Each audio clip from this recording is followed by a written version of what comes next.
Hey guys, tonight we're going to follow something small, delicate, and fleeting as single snowflake as it forms, grows, drifts, and joins the endless cycle of water that shapes our world. Right now, imagine yourself suspended high above the earth, surrounded by a soft, invisible mist of water vapor. The air here is thin, and it's colder than any place you've probably been. These tiny nuclei are the starting points, the seeds around which crystals will form. But here, high above the ground, the temperature drops below, freezing far below.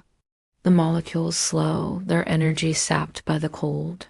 One by one, they begin to stick together, forming the earliest hints of ice. No grand announcement, no flash of light, just a quiet gathering of structure in the silent heart of the cloud. It's a strange thought, but your snowflake might have started its life thanks to some speck of desert sand or the charred dust from a fire miles away. And yet, for now, they hover, their forms too small, their mass too slight to begin the long fall to earth. It's fragile still, barely more than an idea in ice, but the cold has taken hold, and the transformation can't be undone. One by one, water molecules find it, lock onto it, and extend the icy structure outward. The process is slow, almost meditative, as if the universe itself is sculpting with infinite patience. The runes and carvings sometimes suggest awareness, but was it science or symbolism? That question drifts unanswered, like the flakes themselves. You might imagine you can hear it, a faint crackling as each molecule clicks into place, though of course no sound escapes this high cold realm. You drift alongside it, a companion in the cold, as the flake's edges lengthen and sharpen. There's something almost heroic about its quiet determination, not that it chooses its path, but that it follows the physics laid out for it with unwavering grace. They're so thin, so precise, they seem drawn by an invisible hand. His musings laid the groundwork for centuries of scientific curiosity about crystals and symmetry. But for now, it is a masterpiece, crafted by the cold, celebrated by no one but you. The cold bites deeper, ensuring that each water molecule added locks in tight, strengthening the flake shape. You sense the endless repetition, billions of flakes forming, each obeying the same rules, but following a unique path. It's strange to think how much complexity hides inside a simple snowfall. And still, it floats, weightless in the cloud, waiting for the moment gravity claims it. Imagine what Kepler would have given to see what you're seeing now. As they extend, they split and branch, each side mirroring the other in perfect balance. And yet, within that symmetry, subtle differences emerge. A change in humidity here, a whisper of warmer air there, and the pattern shifts ever so slightly. Around you, the cloud thickens, its soft gray folds brushing at the edges of your senses. You're suspended in a world made entirely of water and different forms vapor, ice, and somewhere in between, a fleeting whisper of liquid that will soon surrender to the freeze. His musings helped inspire future studies of crystallography, and here you are, watching the same shapes begin to form hundreds of years later. From this modest beginning, they'll grow, fed by moisture in the air and sculpted by the cold. That six-sided symmetry arises because of how water molecules bond together, their angles set by the very laws of physics. It's a quiet reminder that the universe has rules, even for beauty. And here's a quirky tidbit to ponder. Sometimes that initial crystal starts on soot from a wildfire or ash from a distant volcano.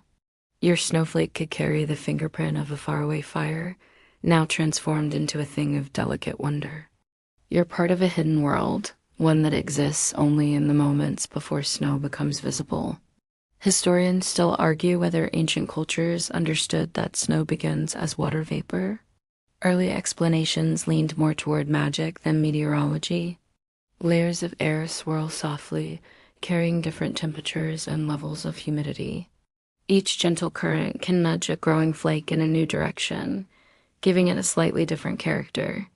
Historians still argue whether the ancient Japanese term yukiana arose from direct observations of snow, its fleeting beauty, or as pure folklore to explain winter's mysteries. Either way, the cloud now seems full of ghosts, each snowflake a delicate spirit forming quietly in the night. No sound reaches you except the faintest whisper of wind. You're floating at the edge of a cloud where nothing seems to move until it does. A tiny shift in temperature begins a silent transformation. And here's the cheeky reality check. If you were actually up here without gear, well, let's just say you wouldn't be listening to this right now. And catch one of these newborn flakes watching as it rests for a moment on your skin before melting away. The flake wouldn't mind. After all, its destiny is to change, to melt, to fall, to rise again. So before you get comfortable, take a moment to like the video and subscribe, but only if you genuinely enjoy what I do here. And let me know in the comments where you're rewatching from and what time it is. Always fun to see who's drifting off around the world. It's easy to imagine clouds as heavy things, but up close they feel more like dreams, patches of moisture held aloft by the breath of the planet itself. You're inside one now, a grayish, quiet realm where light filters softly and the cold seeps into everything. Now, dim the lights, maybe turn on a fan for that soft background hum, and let's ease into tonight's journey together. You hover at the cloud's edge, where countless molecules of water vapor drift, too small to see, too light to fall. Within this chilled sanctuary, water vapor begins to cling to tiny particles floating in the air, bits of dust, volcanic ash, even stray grains of pollen carried upward by winds long forgotten. You float deeper into the cloud. All around you, invisible vapor molecules jostle, bouncing into one another in a quiet, endless dance. It is at this point that you might start to feel the weight of the air itself, or rather, the weight of gravity working on each newborn flake. A fun side note for your sleepy brain. In 1635, René Descartes tried to describe snow crystals' shapes, noting how beautifully symmetrical they seemed.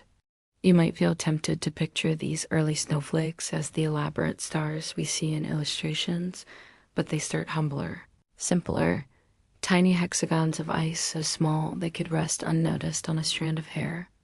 The cloud around you feels timeless, but change is constant here.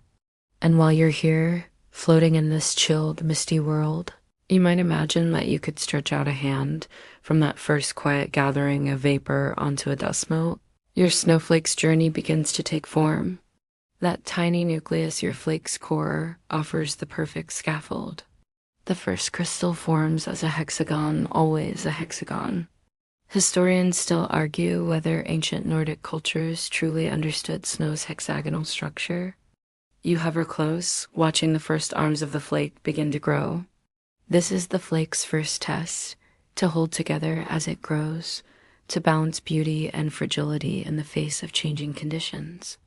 And speaking of quiet heroes, in 1611, astronomer Johannes Kepler wrote a short treatise wondering why snowflakes always seem to form hexagons. Your snowflake's arms are longer now, stretching outward like the delicate beams of a tiny star.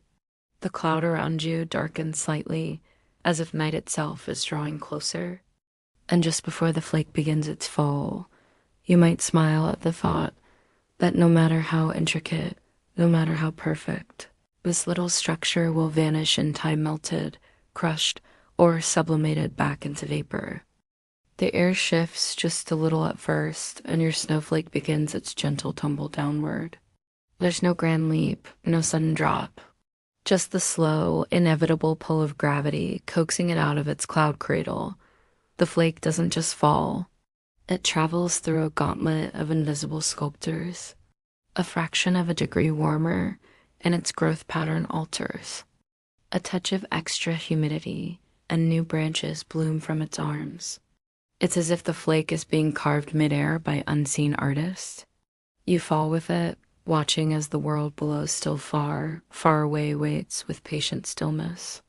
These features form in response to microscopic changes and imperfections that give the flake character. In his freezing lab, he proved that temperature and humidity guide the flake's form. The world below is a soft blur-gray forest, white fields, rooftops dusted in frost. A rhythm you can't hear but feel, the steady beat of growth, the harmony of symmetry, the occasional discord of a lopsided arm. You drift with it, weightless, timeless, part of a process as old as the atmosphere itself. The cloud's soft embrace fades as the flake drops through clearer air, leaving behind the misty birthplace that shaped its earliest form.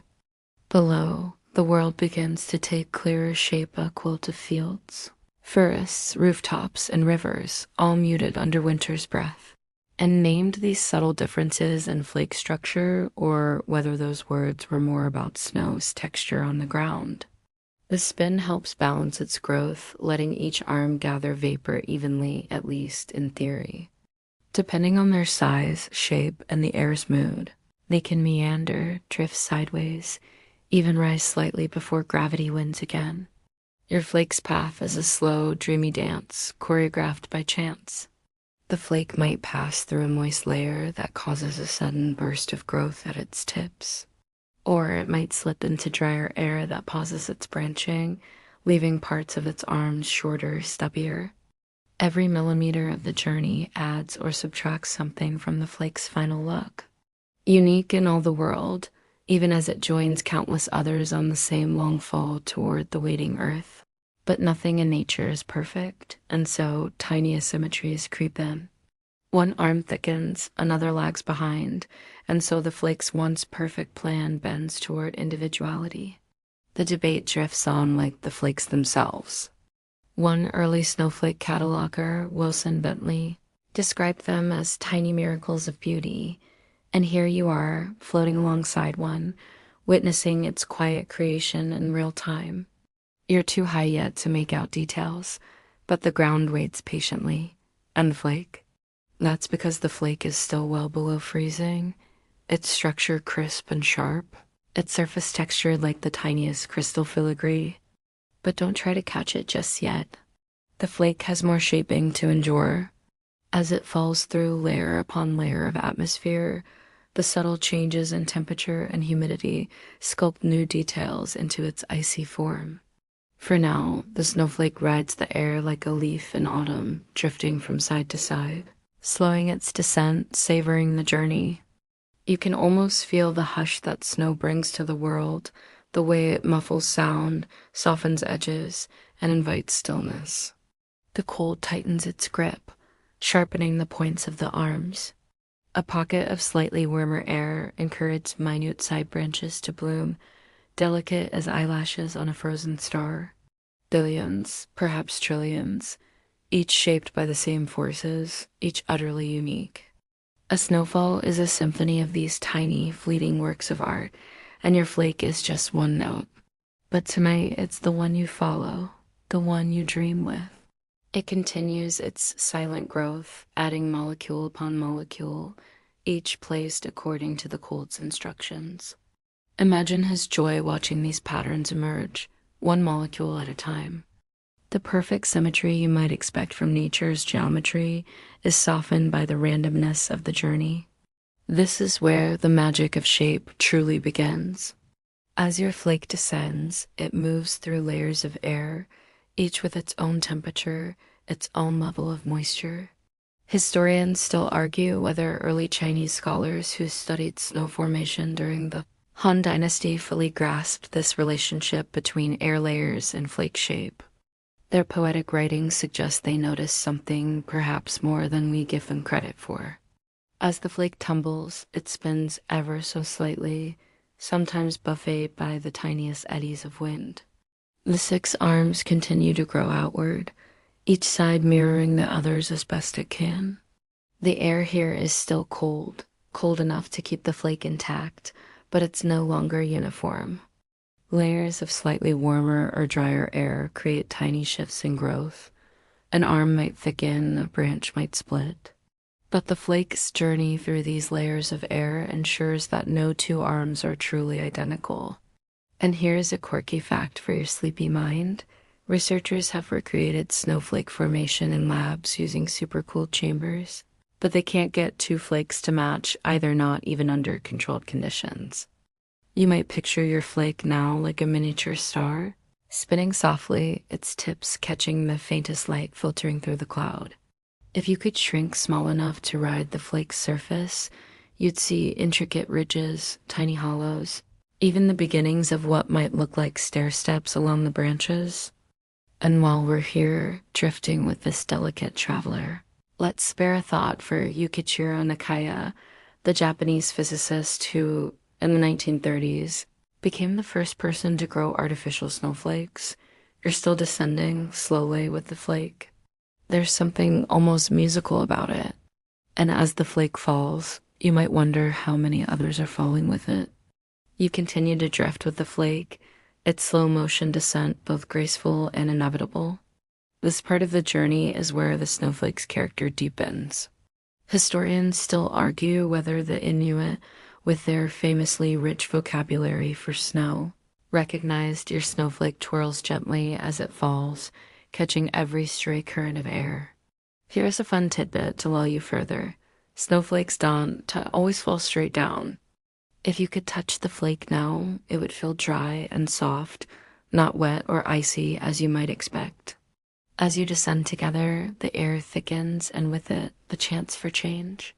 You might be reminded now of those beautiful Victorian illustrations of snowflakes, each drawn by hand from life, capturing the delicate patterns that no eye had fully seen before the age of microscopes. The ground draws closer, but there's still distance to fall.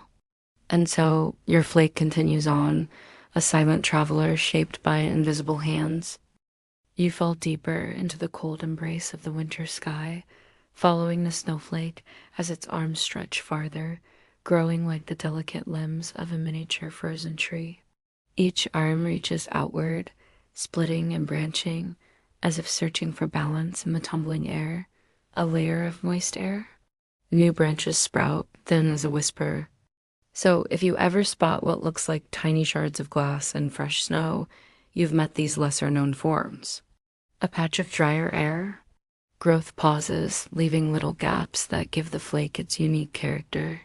The dance between cold and humidity writes the flake's story, molecule by molecule. Tiny gusts catch at its edges, tilting it this way and that. Some arms thicken slightly, while others remain slender. Little side branches sprout like the twigs of a frozen bonsai, delicate and complex. Each shift exposes different parts of the flake to the moisture it needs, sculpting the fine branches, the tiny ridges, the subtle ridges that make it distinct. People have been captivated by these icy stars for centuries, even before microscopes revealed their true detail. The snowflake continues its journey, one of billions in a storm, each with its own quiet beauty, each a fleeting gift of winter's cold breath. And you, dear listener, are floating alongside, wrapped in the hush of falling snow, as the flake's branches stretch toward their final form. No two snowflakes are alike. The phrase might feel like an old saying meant to charm children. The number of potential shapes is so vast, so mind-bendingly huge, that it would take far longer than the age of the universe to see everyone. And here's a quirky fact to sprinkle on that thought. In 1988, scientists at Caltech used supercomputers to model snowflake growth. The air seems quieter here, as if the world itself pauses to watch the gentle fall, and found that even their digital flakes, with identical starting points, ended up looking different. In the 19th century, Wilson Bentley, the snowflake man, photographed thousands of flakes using a microscope and a bellows camera, revealing their breathtaking complexity to the world for the first time. His work proved what many had guessed. Nature wastes no effort in making duplicates. It is one of those delightful debates that probably won't ever be settled, not that your flake cares. You notice how the tips of its arms sometimes curve slightly, or how one branch might have split in two while its opposite remained plain. The world of the flake is one of balance and variation, order and chaos woven together in ice. But it's the truth, grounded in the sheer number of variables at play. Even if two flakes start in the same patch of cloud, the tiniest differences in their journey fractions of a degree, invisible eddies of wind, mean their final forms will never match perfectly. It's strange to think how much work the atmosphere puts into a single flake, knowing it will last only moments once it touches down. With every meter fallen, the cold sculpts another flourish, and the air's moisture provides the raw material. What began as a tiny hexagon is now a complex star, fine as lace, with branches upon branches reaching outward in silent elegance. What began as a simple hexagon is now becoming a masterpiece of complexity, its pattern as individual as a fingerprint. At this stage, the snowflake's growth slows and quickens in tiny pulses, depending on what it meets along the way. And here is a quirky fact to tuck under your pillow. Snowflakes sometimes form hollow columns or needles rather than the classic star shape, especially when temperatures hover just below freezing.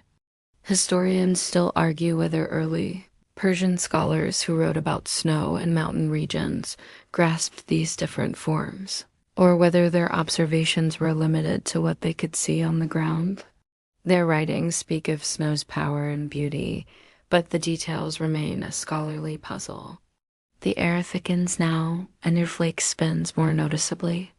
That old saying, "No two snowflakes are alike," isn't just poetic, it's a fact, thanks to the endless variations of temperature, humidity, and air currents each flake encounters.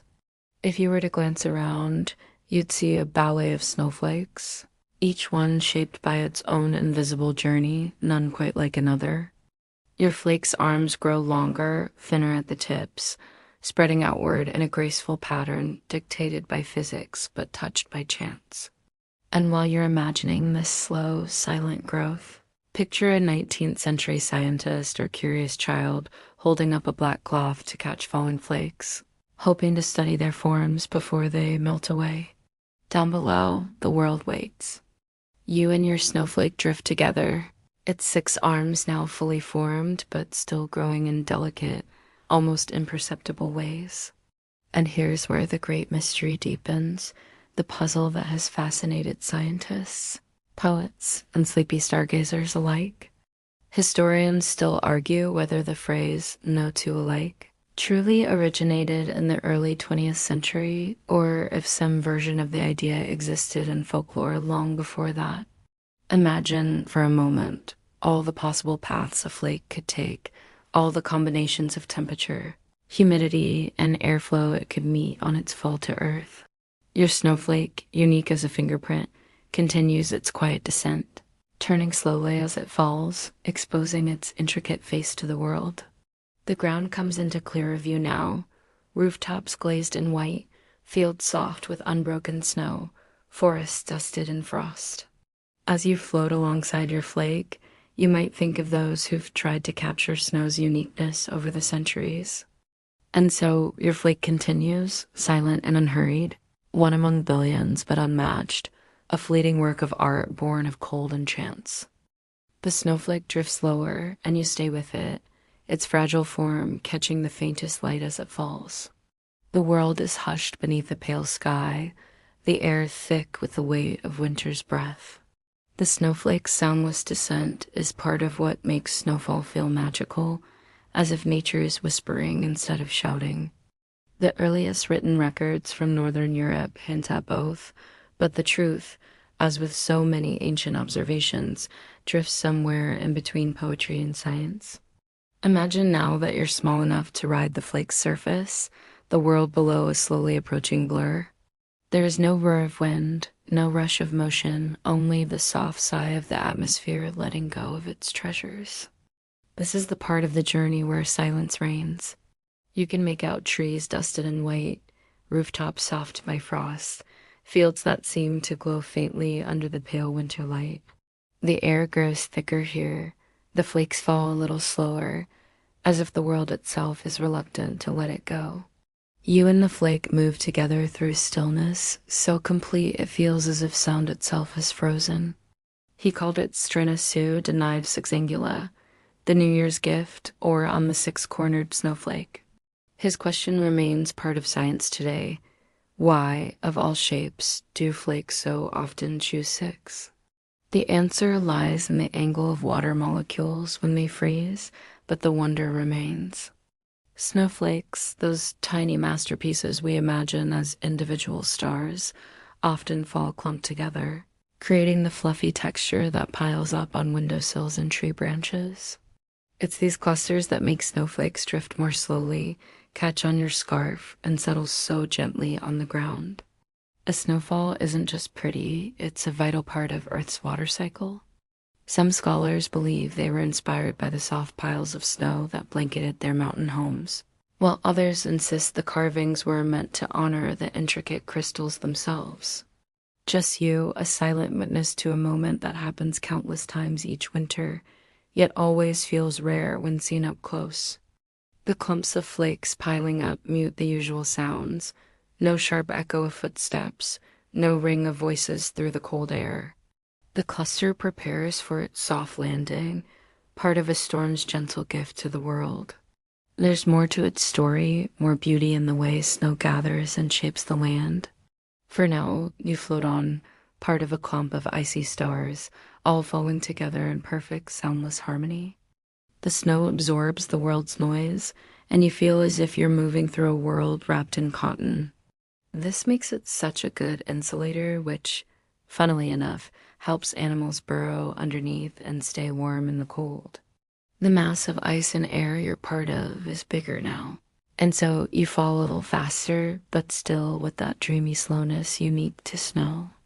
It's become part of something bigger, a reminder that snowflakes may begin their lives alone, but they often end up in company.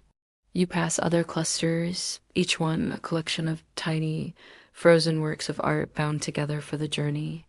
Just when you think it will touch the ground, as it is perfect, solitary, and unique, another flake brushes past.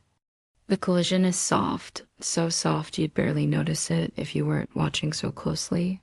Instead of shattering, the two flakes cling together, their delicate arms locking like fingers in the cold.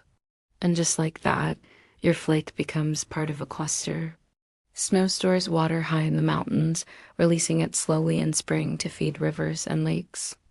It has no voice, no sound, yet its presence changes the world, softening the edges of all it touches. And as it falls, you fall with it, wrapped in winter's quiet magic. In fact, in some places, like the western United States, up to 75% of the water supply begins as snow. These tiny gaps absorb and scatter sound waves, softening the world in a way no other weather does. That's why a snowy night can feel so profoundly peaceful, as if someone has turned down the volume on existence itself. Your flake falls among countless others, and yet each flake falls alone. Historians still argue whether ancient peoples who described snow as sky feathers or winter blossoms were capturing the soundlessness of snowfall or merely its appearance. Here's a quirky detail to tuck into your sleepy thoughts. The reason snow muffles sound is that the millions of flakes create a blanket filled with air pockets. Your flake is still growing, though more slowly now.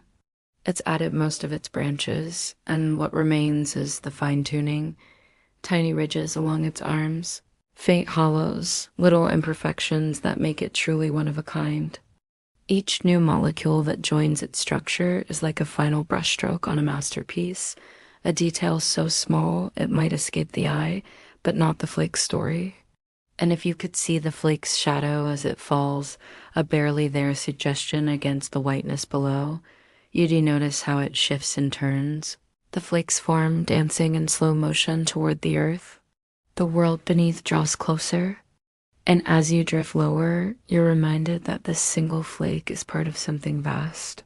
You fall farther still, and the flake's soundless journey feels almost sacred now. No fanfare marks its descent, no audience watches. And here's one last thought to let your mind float on. In 1611, Johannes Kepler wrote a short essay musing on why snowflakes always have six sides. Your flake drifts toward the ground now, a single note in the symphony of a snowfall. The flake continues to fall, but something changes along the way. This is a common secret of snowfall that we rarely think about. Historians still argue whether ancient alpine villagers who carved snow symbols into wood were representing single flakes or these common clusters. And here's a quirky fact for you to cozy up with. When snowflakes clump together like this, they trap more air, which is why freshly fallen snow can be nearly 90% air. You and your flake now cluster float lower, carried by soft breezes that weave between trees and over rooftops. If you could look closely at the clump, you'd see the original flake still there, its branches tangled with others, its fine details softened but not erased. As you drift, the world below takes on that unmistakable snowy hush. The ground looms closer, now fields of white, trees with branches bowed under the weight of earlier flakes, rooftops edged in lace-like frost.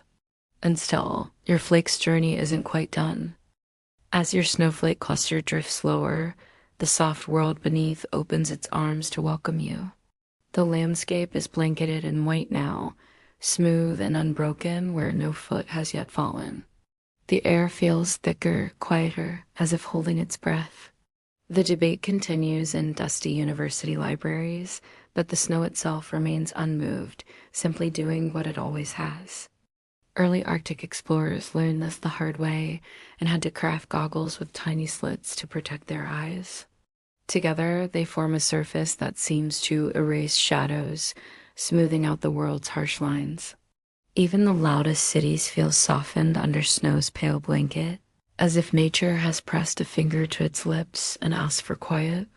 And you, once a single fragile flake, are now part of a larger whole, contributing to the beauty and peace that only snow can bring.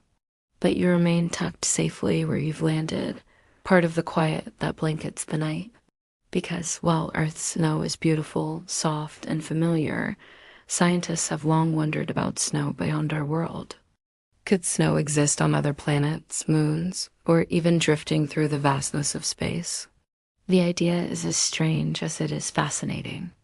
Imagine snowflakes made not of water, but of chemicals that would freeze your breath in an instant. Scientists still debate whether Titan, so-called snow, truly settles into drifts or simply coats its icy dunes in a thin frost. Scientists believe that high-altitude frost there could be made of lead sulfide or bismuth minerals, condensing out of the thick, toxic atmosphere. Not quite the kind of snowflake you'd want to catch on your tongue. The data from distant spacecraft give hints, but Titan keeps its secrets for now. In a way, every snowflake, wherever it forms, follows the same basic script. Particles gather, crystallize, and fall, shaped by forces both familiar and strange. And as you lay back, imagining snow falling softly on distant worlds, your own world grows quieter still, wrapped in the comfort of winter's gift. The snow's whiteness, born of physics and light, creates a world transformed. And you, dear listener, have followed a flake from nothingness to this gentle rest. And here, just before you touch down, you notice something remarkable, the way the snow seems to glow in the pale light, as if the ground itself has become a soft lantern. This is the hidden science of snow's whiteness. Although each flake is made of clear ice, together they scatter light in all directions. The complex shapes of the flakes, with their countless angles and surfaces, bounce and refract the light of the sun, the moon, even street lamps, blending it into a soft, diffuse glow. Instead, Mars offers dry ice snow, tiny crystals of frozen carbon dioxide that fall in faint wisps near its poles. Their writings blur the line between science and story, as so often happens when wonder leads the way. They don't pile up into soft drifts or blanket the land in peaceful white. They vanish almost as soon as they touch the ground, sublimating back into gas in the thin Martian air. The bow bows ever so slightly under your gentle weight, and you nestle in among your fellow flakes. For now, the journey pauses, and you become part of the winter's quiet art, a single piece in a puzzle made of millions. That's why snow doesn't look like clear ice or frozen water. It becomes white, pure, and almost otherworldly. Historians still argue whether early Greek philosophers, who wrote about the purity of snow, understood this scattering of light or simply saw snow as a symbol of cleanliness and the heavens. And here's a quirky fact for your drowsy mind. In polar regions, fresh snow reflects so much light that it can cause something called snow blindness, a painful temporary loss of vision from the intense glare. Back with your flake, you notice how the cluster joins billions of others already resting on tree branches, fence posts, rooftops, and the soft earth. You land, finally, on the curved back of a pine bough, joining the snow that clings there. The world around you seems to exhale, as if relieved to be covered in the soft, glowing layer. The wind stirs softly, lifting tiny wisps of snow from rooftops and branches. Your snowflake cluster rests on the pine bough, its journey seemingly done, but let's let your mind wander a little farther tonight.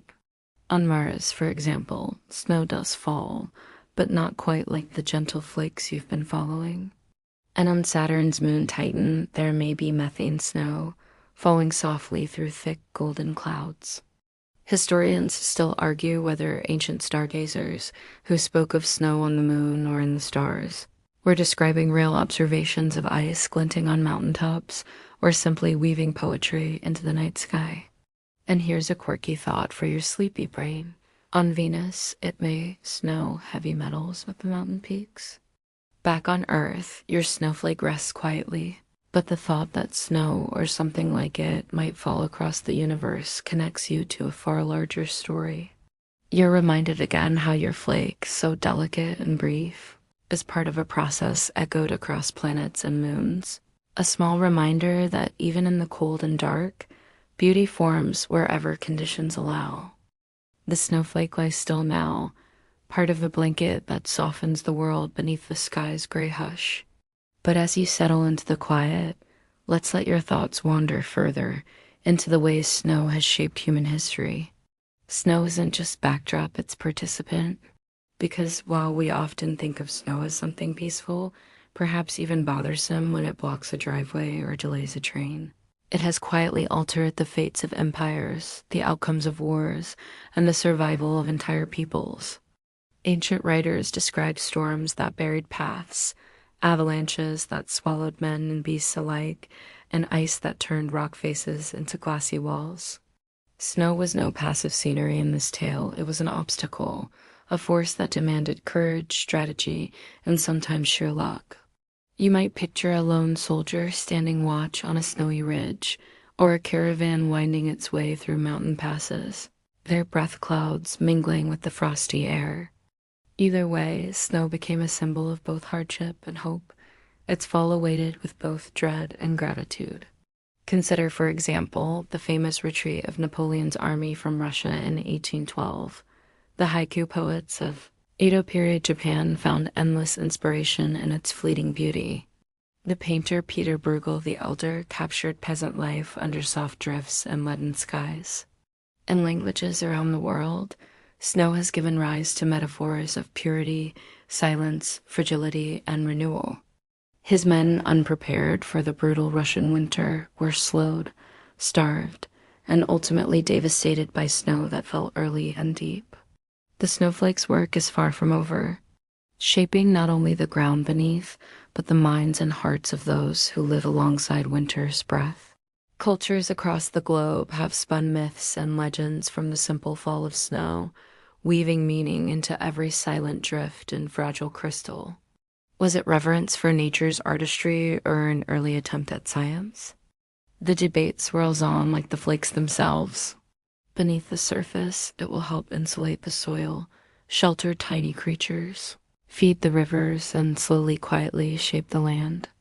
In the northern forests of Scandinavia, people once told of Skadi, the goddess of winter and snow, whose icy steps painted the land white. In China's far north, ice and snow festivals transformed cities into glowing wonderlands of crystal sculptures and frozen castles. In Switzerland, carnival parades once tossed snow of flour and feathers before the real flakes arrived, as if to invite winter to come. Each flake was said to be a token from her cloak, gifted to the world to remind humans of nature's power and grace. Your flake, resting on that pine branch, has joined this vast shared story. The air is still, the night hushed, and you, listener, are wrapped in this long, quiet tale, a tale that began in a cloud and has drifted across centuries, cultures, and endless winter skies. It may melt and vanish, but for now, it lies quietly, part of a world touched by ancient dreams and modern marvels alike. To this day, in some rural villages, grandmothers still speak of Scotty's soft touch in the falling snow. And as you rest tonight, you are part of this great, peaceful cycle, watching, listening, and perhaps dreaming of the next flake to fall. A single snowflake becomes more than frozen water. It becomes a symbol, a message, a miracle. A rebel force hidden by a sudden storm, a child watching the first snowflakes of the season with wide, wondering eyes. The term Yukiana, the snow woman, tells of a ghostly figure who appears during storms, luring travelers into the cold. This idea likely arose in times when the line between natural phenomena and household magic was thin, when people saw no harm in imagining that storms came from giants or fairies tidying up their homes in the clouds. The flakes themselves were seen as the breath of the spirit, each one a whisper of her presence. Poets captured snow's fleeting wonder in delicate verses, likening the fall of flakes to cherry blossoms drifting in springtime air. For many cultures, it's been a blessing, a signal of the turning seasons, a promise of water for spring planting. The quiet descent of flakes was seen as a message from the heavens, a reminder that even in the deepest cold, beauty and grace could be found. It's easy to think of a flake as small, delicate, fleeting. As you listen, let your mind drift across centuries and continents, watching how the simple act of snow falling has touched every part of human life. From the footprints left behind to the rivers born of spring's thaw, snow's story is deeply intertwined with ours. But together, snowflakes have built glaciers that carved valleys, fed empires with spring melt, and altered the course of human lives. They have inspired stories, prayers, and poems. Indigenous peoples of North America read the snow's texture and depth like a book, using it to predict hunting conditions, travel safety, and the coming weather. In the Andes, Quechua communities celebrated the snow-capped peaks as sacred, their glistening crowns seen as the homes of mountain spirits who controlled rain and fertility. The very snowflakes that drifted so gently from the sky became agents of defeat, shaping European history in ways no battle alone could. Historians still argue whether it was poor planning or the weather itself that sealed Napoleon's fate, but the image of the snow-clad wasteland haunts the story even now. Or think of Hannibal crossing the Alps with his elephants centuries earlier.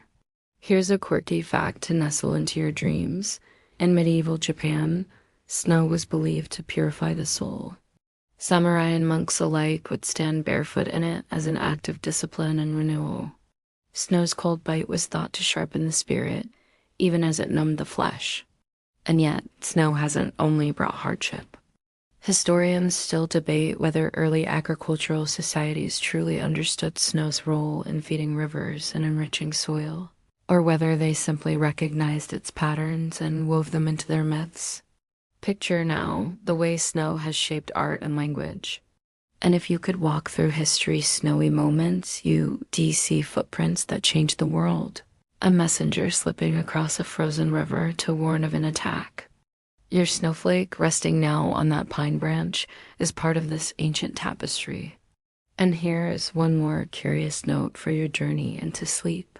In some parts of Scandinavia, old traditions held that snow falling on Christmas Eve was a sign of blessings for the year ahead.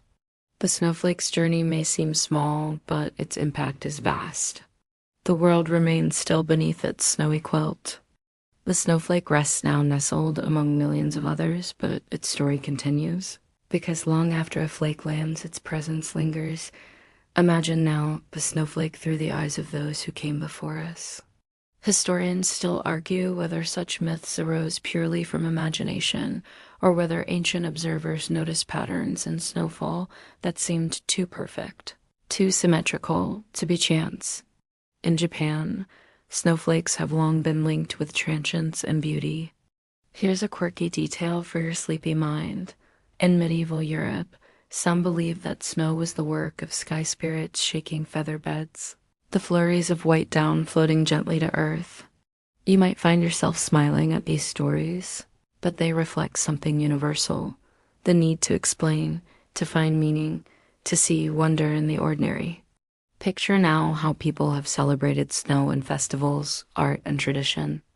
And always the snowflake remains at the heart of it all, delicate, silent, and endlessly varied. The ground below is hidden beneath the snow's white comforter. The flake you have followed, so fragile, so fleeting now, rests among its kin, part of a vast white quilt that softens the edges of the world. But though it lies still, the snowflake's story does not end here. In fact, this is where it meets the gaze of curious humans who have, for centuries, tried to capture, study, and honor its silent beauty. You are about to drift into the world of snowflake photography's pioneers, those who dared to trap a flake, fleeting perfection in a permanent image. Let's travel first to a Vermont farm in the late 1800s. The air smells of wood smoke and frost, and the ground crunches beneath heavy boots. In the early 1900s, a German meteorologist named Gustav Hellmann collaborated with a photographer, Richard Newhouse, to create detailed snowflake images that advanced the study of crystallography. Their work added to the growing realization that no two flakes are alike, a phrase that had begun to slip from science into poetry. The branching arms, the tiny ridges, the perfect, imperfect symmetry, it's all there, as it was for Bentley, as it was for every snow watcher before him. And for a moment you share in that timeless wonder, the quiet magic of a snowflake seen up close. Every crystal was a masterpiece of design, and no one design was ever repeated. And as you drift toward dreams, you might realize you are watching one of those masterpieces now, quiet and small, resting where it fell, perfect in its imperfection. And sharp with cold, snowflakes like yours have been falling for days, layering the slopes with soft drifts. At first, each new layer settles gently on the last, the crystals knitting together in a fragile bond. What is certain is that avalanches have long been both feared and respected by those who live in the shadow of high peaks. Yet they begin with something as delicate as a flake failing to hold its place, a single thread in winter's tapestry pulled loose. But snow is as changeable as the wind, and sometimes what lies beneath isn't as stable as it seems. With gloved hands, he would carefully transfer the flake to the stage of his camera, an ungainly contraption that combined a microscope with a bellows-style camera body. The avalanche forecasters who dig pits to study the layers, weighing and testing, trying to predict when the balance will tip. A sudden warming, a heavy snowfall, a hiker's step, or even the distant rumble of thunder can break the balance. Each flake is part of a much larger story of beauty, risk, change, and renewal. The snowflake's journey is not just a fall from sky to earth, it is a role in the endless dance between calm and chaos, between stillness and motion, between creation and destruction. Layers of snow, once clinging together, can suddenly slip. And imagine your snowflake tucked within that piece, a tiny piece of winter's grand design. The entire slope seems to sigh, then roar, as thousands of tons of snow break free and crash down the mountainside. Because as it joins the layered blanket of winter, it becomes part of one of nature's most dramatic and dangerous forces, the avalanche. In the quiet aftermath, the snow reshapes the land, filling gullies, altering river courses, even creating new habitats. Plants will grow where none grew before. Animals will find shelter in the changed terrain, and in time, the scars of the avalanche will fade beneath new snow. The urge to preserve their shapes, to honor their uniqueness, was more than scientific curiosity, it was a kind of reverence for nature's fleeting wonders. In the frigid barn where he worked, temperatures low enough to keep the flakes intact, Bentley would labor for hours to photograph what no one had truly seen before, the astonishing detail of a single snowflake, and refreeze hidden weak spots where crystals failed to bond. Your flake might have helped strengthen the pack, or it might have been part of a layer destined to fail. The next time you see snow falling, maybe you'll remember Bentley's patient gaze, the click of his camera, and the delicate treasure he tried so hard to save. He believed beauty should be shared. He even mailed some to strangers, tucking them into letters like winter's own postage stamps. There, a boy named Wilson Bentley tilts his face to the sky and marvels at the lacework of the falling snow. His legacy today is secure. Over 5,000 snowflake photographs, many of which remain the gold standard for illustrating snowflake form. But in his time, the debate remains, like so much of history, half hidden beneath the drifts. Bentley, born 1865, would grow up to be known as the Snowflake Man. His passion? Capturing the intricate geometry of snowflakes before they vanished into water. Imagine him, breath steaming in the icy air, holding out a black velvet-covered board to catch the flakes. Historians still argue whether Bentley's work was appreciated in his lifetime or whether he was dismissed by his neighbors as an eccentric with a pointless obsession. Here's a quirky fact that might make you smile as you drift toward sleep. Bentley often gave away his snowflake prints to anyone who asked teachers, friends, passers-by. And Bentley wasn't alone in his fascination. Across the Atlantic, scientists and artists alike turned their lenses to snowflakes. Imagine standing with Bentley or Newhouse on a still winter morning, watching the flakes fall, knowing that each one was a masterpiece destined to vanish in moments. As you lie there, listening, perhaps you can picture yourself holding out your own hand, catching a flake and peering closely. The snowflake you followed still rests, its journey paused, but its story lives on in these images, in the pages of old books, in glass slides tucked away in dusty archives, and now in your mind's eye. And here's something to leave you smiling. Bentley once said, "Your snowflake, resting quietly on the pine branch, has been admired, studied, even captured in photographs, but its work isn't done." Picture this, high in a mountain pass where the air is thin. Your flake may seem small, insignificant, but as it becomes part of a snowpack, it helps build a structure that can be as deceptive as it is beautiful.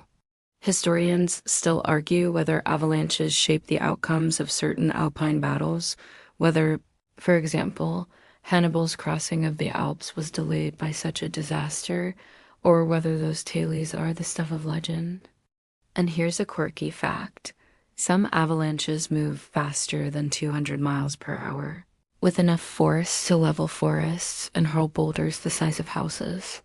As you lie there, listening to the story, imagine the snowpack's layers, soft powder, hard crusts formed by melt, but snow's role in avalanches isn't all destruction.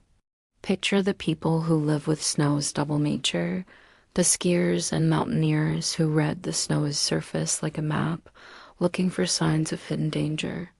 Your snowflake, resting now in safety, is part of this vast, silent architecture, a reminder that even the gentlest fall can, over time, contribute to forces mighty enough to reshape mountains. And as you breathe out into the soft quiet of your room, perhaps you feel a deeper connection to the snow outside your window. So tonight, as you drift towards sleep, imagine that mountainside, the snow resting in peaceful silence for now. Your snowflake rests beneath the sky that glows pale with morning light, part of a landscape transformed by winter's touch. But as it lies quietly in the layered blanket of snow, it joins in a work that spans far beyond a single season, the slow, patient shaping of the very land itself. With each flake that falls, with each layer that builds, snow begins its silent labor. Over years, decades, centuries, this labor carves valleys, feeds rivers, and nourishes forests. Either way, their legends speak of giants, of frozen rivers of stone, of ice that move like living creatures. Picture now the long view, the snowflake not just as a delicate ornament of winter, but as a humble sculptor's tool in Earth's endless reshaping. Consider the mountains. As snow gathers on high slopes, it packs tighter under its own weight, compressing into fern and then ice. It helps to carve channels through forest and field, to nourish roots, to refresh lakes and ponds. And when the river floods, as it sometimes does in the rush of spring, it leaves behind fertile silt, enriching the land for another season's growth. Your snowflake is part of it, a tiny, fleeting piece of a vast, patient forest that shapes mountains, feeds forests, and gives life where once there was only stone.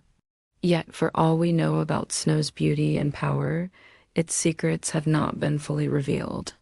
Even today, scientists peer into the heart of snow as structure and ask questions that remain unanswered, questions that your little flake helps to pose, even as it rests.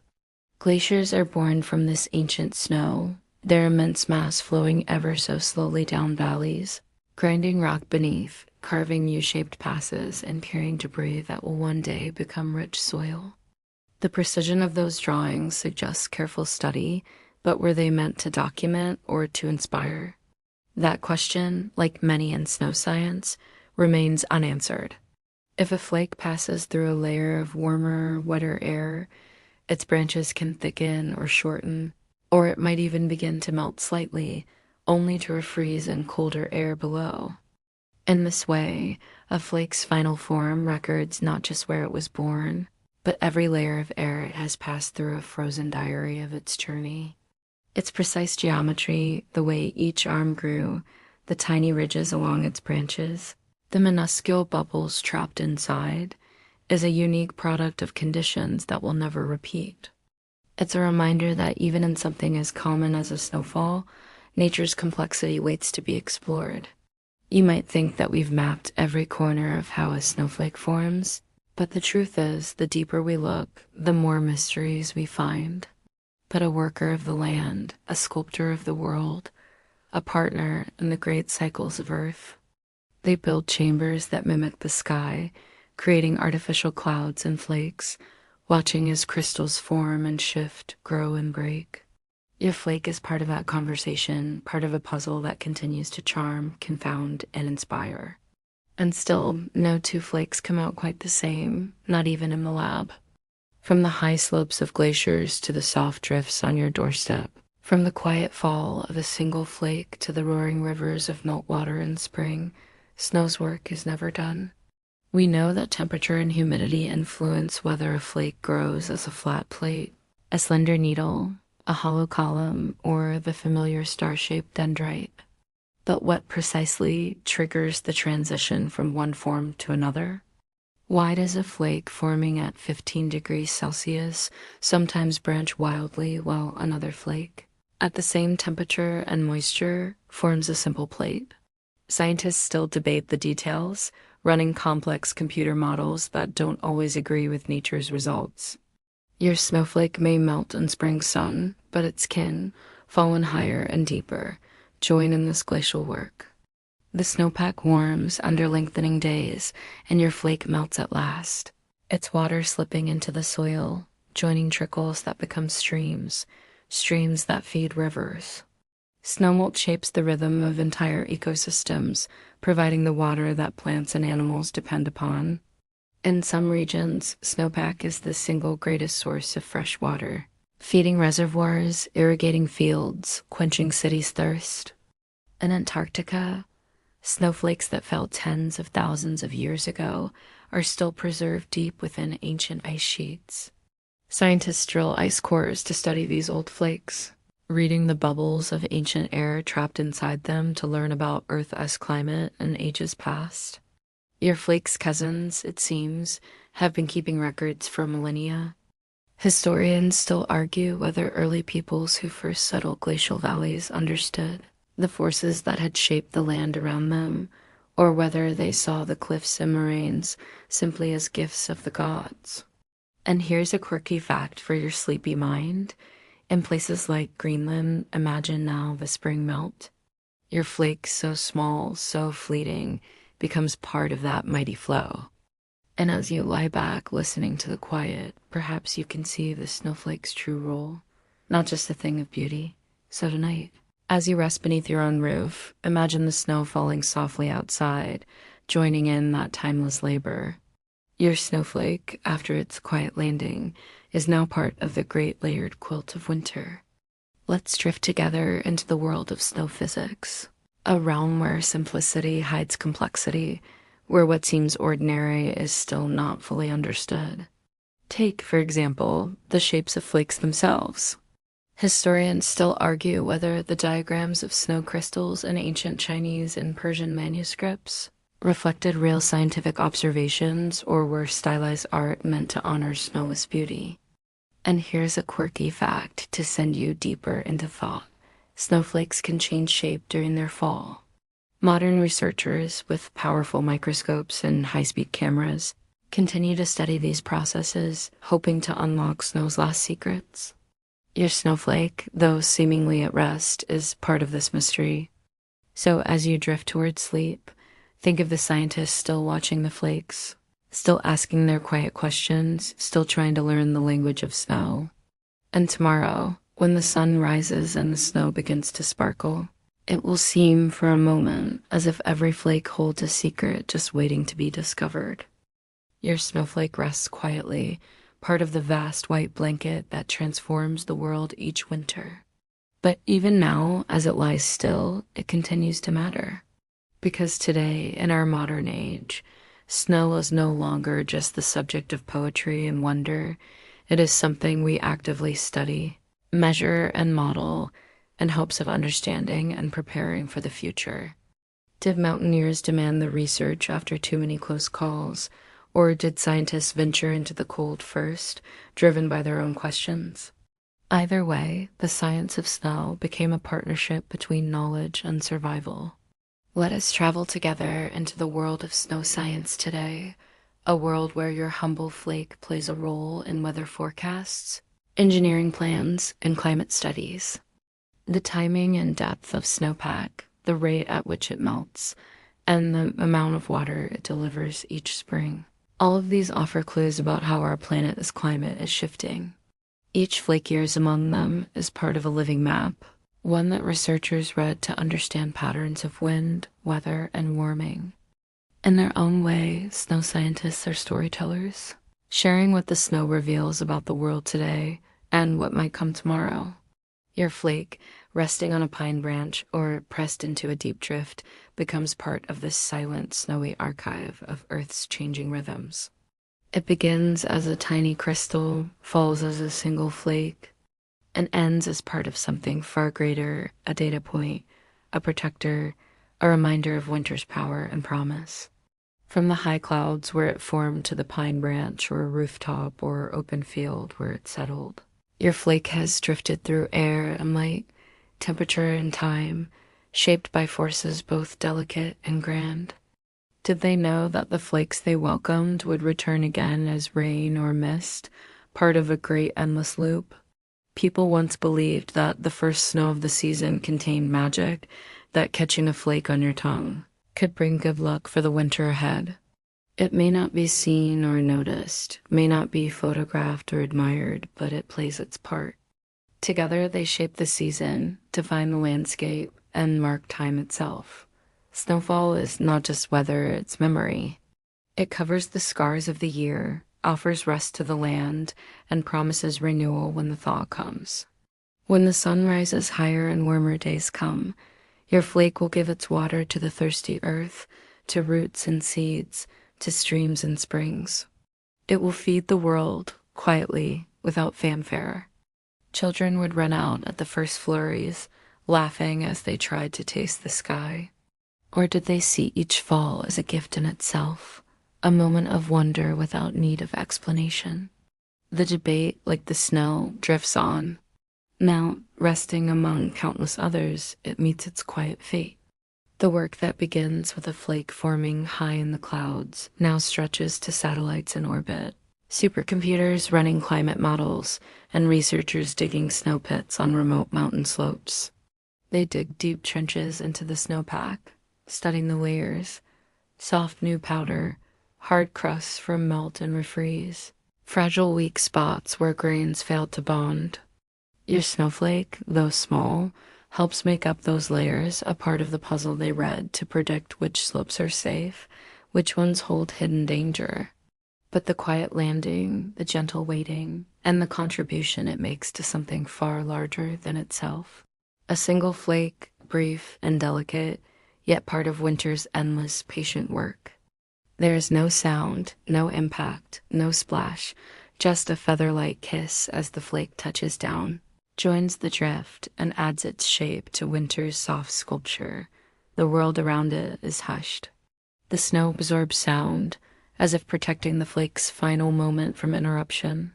Picture a team of avalanche forecasters at dawn, bundled in heavy parkas, their breath steaming in the cold. Historians still argue whether the first organized snow science efforts, like those in the Alps or the Rockies, were born from academic curiosity or sheer necessity. These data help farmers plan planting seasons, guide reservoir managers in predicting water supplies, and aid cities in preparing for floods during the spring thaw. It might sublimate, turning directly from ice to vapor, rising invisibly back into the air without ever becoming liquid water. Or it may melt slowly, becoming a drop of water that seeps into the soil, joins a trickle, and begins the long journey to river or sea. Or it could stay where it fell, pressed by the weight of new snow, becoming part of the snowpack that will shape the land when spring returns. Your snowflake is part of that data set, part of a global story. And here's a quirky fact to cradle into your drowsy thoughts. Satellites today can estimate snow cover across the entire planet, tracking where snow falls, how deep it is, and how fast it melts. Engineers, too, care about snow. They design buildings, roads, and bridges to withstand its weight. In snowy regions, roofs are sloped to shed snow safely or reinforced to bear its heavy load. Highways are mapped with snowdrift patterns in mind. Even airport runways rely on detailed snow science to keep planes safe during winter storms. Meanwhile, climate scientists study snow as both a symptom and a signal of change. Imagine standing on a ridge at sunrise, looking down on a valley filled with snow. As you drift deeper into rest, think of all the ways your flake-esque brief life connects to this vast network of knowledge and care. The snow may seem still, but its story is always moving forward, and your flake, though small, helps write that tale. Your snowflake, now part of the great layered quilt of winter, has reached the final stage of its visible journey, the gentle landing that marks the end of its fall, but not the end of its story. Picture the moment of landing. And here's something lovely to reflect on. At this point, your flake may follow any one of several gentle endings. Historians still argue whether ancient cultures that celebrated the first snowfall of the year understood this cycle fully. And here's a quirky fact for your cozy thoughts tonight. In some mountain regions, your flake, lying still now, is part of that timeless wonder. Imagine now the broader picture. Billions of flakes like yours, falling over forests, fields, mountains, and rooftops. So tonight, as you rest, think of your flake's journey, not just the fall through the sky. The snowflake-esque journey, the one UV followed so patiently from sky to earth, is nearly at its end. But as you lie here tonight, warm and still, let's linger for a little longer at the quiet place where the flake rests and consider the greater cycle it belongs to. For now, it lies peacefully, part of a silent sea of white, waiting. And though it seems as if the story has reached its final page, in truth, this is just another chapter in a far longer tale, the timeless water cycle that shapes our world. Did they see the connection between winter's gift and summer's harvest? Snow is considered sacred water so precious that certain peaks are never climbed so that there's snow, and the water it will one day give remains pure, untouched by human feet. Or did they simply celebrate the warmth, grateful without asking too many questions. Your flake is part of it, a small, perfect piece of the great turning wheel of water and life. And as you close your eyes, let that thought wrap around you like the softest drift of snow, that even the most delicate things are part of something vast, beautiful, and timeless. From sky to ground, from flake to drop, from stream to sea, from mist to cloud, and one day it will rise again, carried by winds you cannot see, forming vapor that cools, that gathers, that begins once more as a crystal in a high, cold cloud. Perhaps it will return as rain. Perhaps it will fall as fog. Or perhaps it will become a snowflake once more, ready to write its story again on the winter air. The answer is lost to time, like so much snow to the sun. Your flake has landed. Its delicate arms, so carefully formed during the fall, have joined the soft drift. As the days grow longer and the sun's warmth returns, the snow will begin to soften.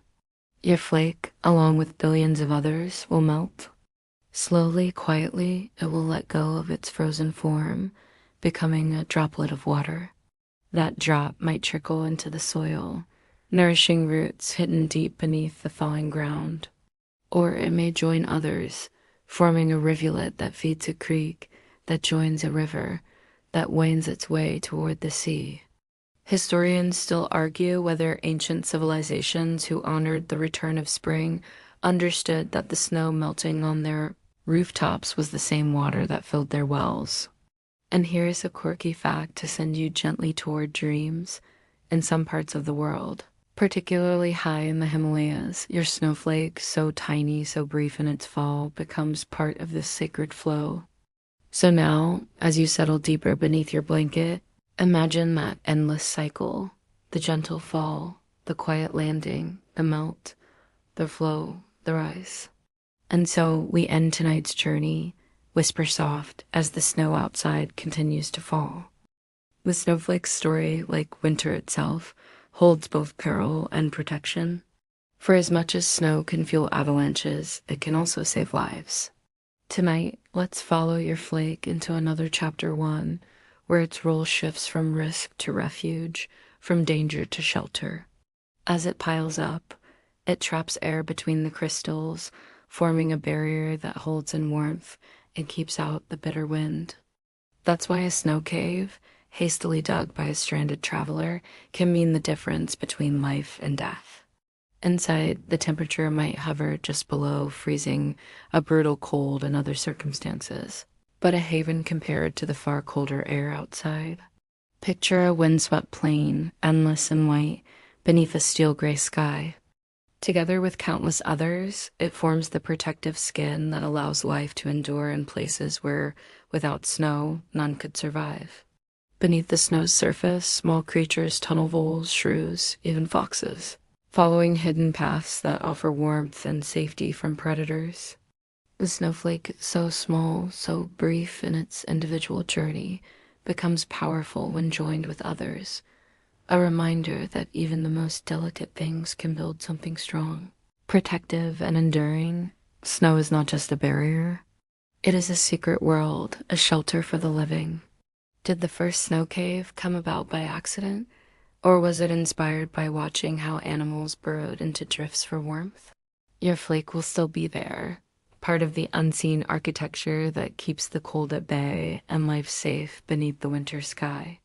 The answer, like so much of early human history, lies buried beneath layers of time.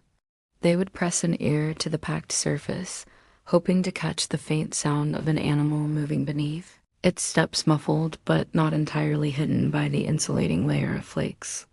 The cold cuts through layers of fabric, biting at fingers and faces. Even the lightest touch leaves a mark, the brushing wingtip of a crow, the hesitant step of a deer, the sliding trail of a weasel on the hunt. The snow remembers them all, if only until the next breeze, or the next flurry, or the slow melt of spring washes the stories away. Under the snow, small creatures make hidden roads, warmed by the insulating power of the drifts. They tunnel through the subnivean zone that, secret space between the ground and the bottom of the snowpack, safe from the freezing air and the eyes of predators. The world of animals, of tracks, tunnels, and tailies told in footprints across the white canvas of winter. Your snowflake, resting among billions, has become part of the stage upon which these silent dramas unfold. It cushions each step, holds the shape of each print, adds its tiny strength to the surface that keeps the weight of the passing world.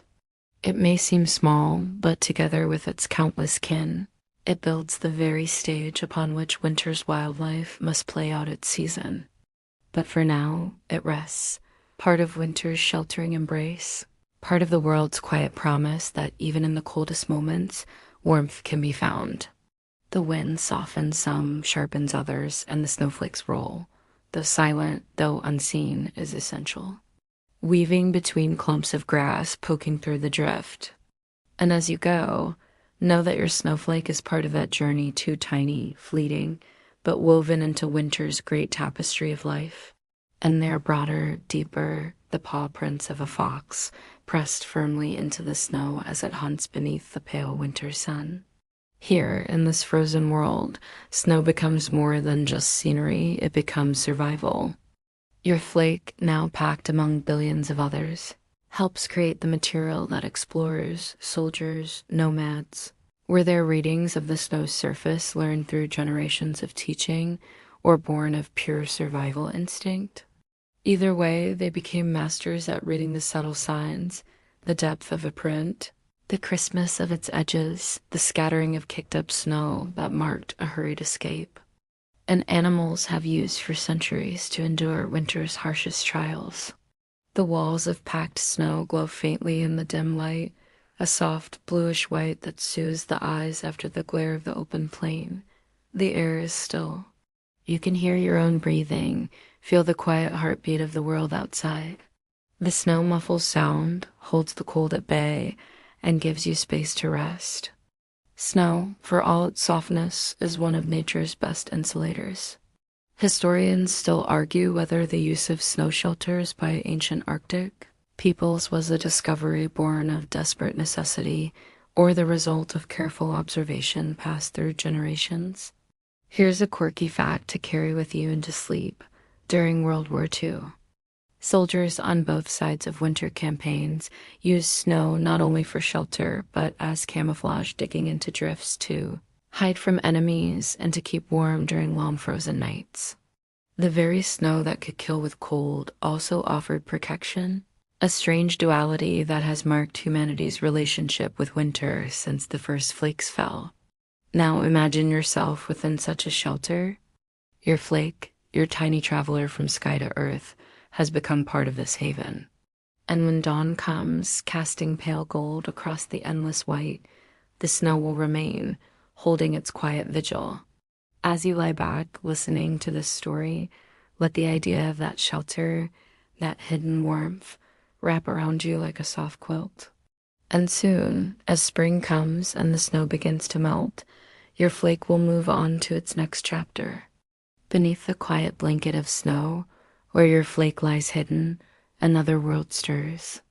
Imagine now, as dawn's first pale light touches the snow, the delicate imprints of passing lives, the soft oval of a rabbit's hind feet spaced wide as it bounds for shelter, the tiny, careful dots of a mouse's passage.